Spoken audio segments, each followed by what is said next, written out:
Hi! ఈరోజు ఒక topic గురించి మాట్లాడుకుందాం. ఏంటంటే, ఇప్పుడు మీరెప్పుడైనా అబ్జర్వ్ చేశారా? ఫారిన్ కంట్రీస్‌లో, సినిమాలో గూడా మనం చూస్తూ ఉంటాం. రోడ్లు చాలా బావుంటాయి. రోడ్లకి ఇరువైపులా చెట్లు, చాలా ఆహ్లాదంగా ఇదంతా ఉంటుంది. మరి భారతదేశంలో ఎందుకు అంత ఇదిగా డెవలప్‌మెంట్ కాదు అంటే, రీసెంట్‌గా 'ప్రకాష్ రాజ్' చేసిన వ్యాఖ్యలు ఏవైతే ఉన్నాయో, అవి ఆలోచింపజేస్తున్నాయి. సినీ నటుడు 'ప్రకాష్ రాజ్' ఎవరైతే ఉన్నారో, ఆయన చాలా సందర్భాల్లో కొన్ని ఇష్యూస్ మీద మాట్లాడుతూ ఉంటారు. రీసెంట్‌గా ఆయన మాట్లాడినటువంటి అంశం ఏంటంటే, రోడ్లకు సంబంధించి భారతదేశంలో రోడ్లకు సంబంధించి ఒకసారి మనం గమనిస్తే గనక, మనం గూడా చూస్తూ ఉంటాం ట్రావెల్ చేస్తున్నప్పుడు రోడ్లు పగలగొడుతూ ఉంటారు, తవ్వుతూ ఉంటారు, మళ్ళీ రోడ్లు వేస్తూ ఉంటారు. మళ్ళీ అదే రోడ్‌ని కొన్ని మళ్ళీ తవ్వుతూ ఉంటారు, మళ్ళీ వేస్తూ ఉంటారు.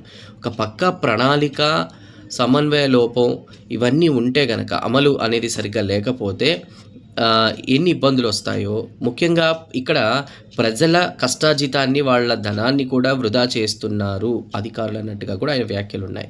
విషయానికొస్తే మొదట భారతదేశానికి సంబంధించి కూడా రోడ్లు వేస్తారు. తర్వాత బాత్రూమ్‌లు లేదంటే కాలువలు తవ్వడానికి కూడా రోడ్లని మళ్ళీ తవ్వుతూ ఉంటారు. తర్వాత మళ్ళీ రోడ్లు వేస్తారు. తర్వాత మళ్ళీ పైప్ లైన్స్ లేదా మరమ్మతుల విషయంలో మళ్ళీ రోడ్లు తవ్వుతూ ఉంటారు. ఇది ప్రజల ధనాన్ని, వాళ్ళ కష్టార్జితాన్ని అంటే దోచుకున్నట్టే అధికారులన్నట్టుగా కూడా ఆయన వ్యాఖ్యలు చేశారు. ఖచ్చితమైన అమలు, సమన్వయ లోపం లేకుండా ఉండడం. సో, బాధ్యతతో ఈ పని చేయడం అనేది ఒక్కసారి గనక రోడ్లని అన్నీ ఆలోచించి, అంటే ముందుగా ఇన్‌ఫ్రాస్ట్రక్చర్ డెవలప్ చేసుకొని, తర్వాత సిటీకి సంబంధించిన సుందరీకరణ ఇవి చూసుకోవాలి గానీ, సో, నగరాన్ని డెవలప్ చేసుకోవాలి. మనకు తెలుసు పరిస్థితులు. వర్షాలు పడితే నగరంలో ఎలాంటి సిట్యుయేషన్ ఉంటుందో, ముఖ్యంగా హైదరాబాద్ లాంటి సిటీస్‌లో, మెట్రోపాలిటన్ సిటీస్‌లో.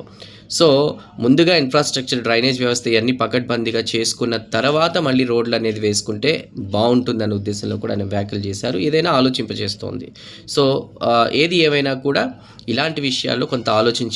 ప్రజల యొక్క కష్టార్జితాన్ని, వాళ్ళ ధనాన్ని దోచుకునే ప్రయత్నానికి ఇప్పటికైనా ఒక అడ్డుకట్ట పడాలి. ఆలోచింపచేసే విషయాన్ని 'ప్రకాష్ రాజ్' మాట్లాడారు.